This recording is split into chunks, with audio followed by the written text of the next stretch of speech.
Praise the lord. మన ప్రభువైన యేసుక్రీస్తు నామములో మీకు అందరికీ వందనాలు, శుభములు. ఈ దినానికై దేవుడు ఏర్పాటు చేయబడినటువంటి వాగ్దానము పేతురు గారు రాసినటువంటి మొదటి పత్రిక 2వ అధ్యాయము 24వ వచనం.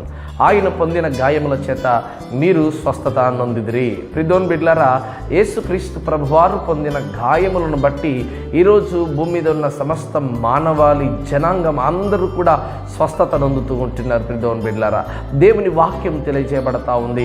గాయపరచువాడు నేనే, ఆ గాయములు కట్టువాడను కూడా నేనే అని తెలియజేయబడతా ఉంది. ఎందుకు ఈరోజు అనేకమైన భయంకరమైన రోగములను, భయంకరమైనటువంటి అపవిత్రాత్మ శోధనలో పట్టినటువంటి వారందరినీ దేవుడు విడిపించగలిగిన శక్తి కలిగిన దేవాది దేవుడై ఉన్నాడు. ప్రియమైన బిడ్డలారా, మార్కు సువార్త 5వ అధ్యాయము 5వ వచనాన్ని చూడగలిగితే, వాడు ఎల్లప్పుడూ రాత్రింబగలు సమాధుల్లోనూ కొండల్లోనూ కేకలు వేయించు తను తాను రాళ్లతో గాయపరుచుకొనుచూ నుండెను.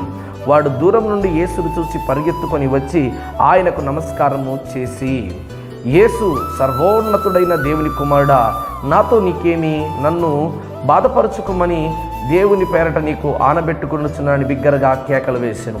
ఒకానొక వ్యక్తి, ఆ వ్యక్తి లోపల దయ్యములు పట్టబడి ఆయన తాను ఎంతగానో గాయపరుచుకుంటూ తాను ఎంతగానో బాధపరుచుకుంటున్నట్టు ప్రియమైన బిడ్డలారా. అయితే యేసుక్రీస్తు ప్రభువారు ఎప్పుడైతే ఆ రీతికి నడుచుకుంటూ పోతున్నాడో, ఆ సమాధులలోంచి అతను బయటకు వచ్చి, సర్వోన్నతుడా, దేవుని కుమారుడా, నీవు ఎందుకు వచ్చావు ఇక్కడికి, యేసయ్యా నువ్వు ఎందుకు వచ్చావు అనగానే యేసుక్రీస్తు ప్రభువారు ఒక్క మాట తెలియజేయగలగానే ఆయనలో ఉన్నటువంటి దయ్యము సైతం పారదొలబడింది. ప్రియమైన బిడ్డలారా, నిజంగా మనం చదువుకున్న లేఖన వాక్యంలో చూడగలిగితే ఎన్నో గొప్ప అద్భుతమైన స్వస్థతలు ఉన్నాయి. ప్రియమైన బిడ్డలారా, చనిపోయిన వారు లేవనెత్తబడ్డారు, కుంటివారు, గుడ్డివారు, మూగవారు, ఇలా చెప్పుకుంటూ పోతే అనేకమైన స్వస్థత కార్యాలు యేసుక్రీస్తు నామములో జరగబడ్డాయి. అనేకమైనటువంటి అపొస్తలులు, ఆది అపొస్తలులు కూడా యేసయ్య నామములో అనేక అద్భుతాలు చేయగలిగారు. ప్రియమైన బిడ్డలారా, అందుకే దేవుని వాక్యములు తెలియజేయబడతా ఉంది.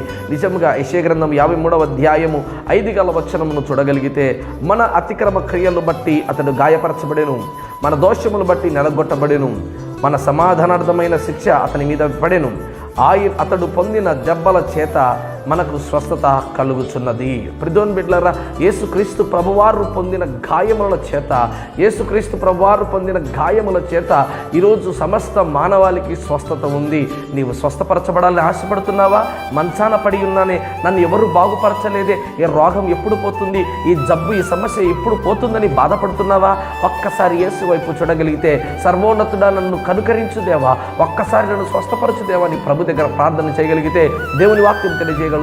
ద్వితీయోపదేశ కాండం 32వ అధ్యాయము 39వ వచనములో, ఇదిగో నేనే దేవుడను, నేను తప్ప వేరొక దేవుడు లేడు, మృతి నొందించువాడను, బ్రతికించువాడను నేనే, గాయపరచువాడను, స్వస్థపరచువాడను నేనే, నా చేతిలో నుండి విడిపించువాడెవ్వడును లేడు అని లేఖన వాక్యంలో తెలియజేయబడతా ఉంది. నిజంగా గాయపరిచేది ఆయనే, ఆయన గాయములు కట్టువాడు ఆయనే.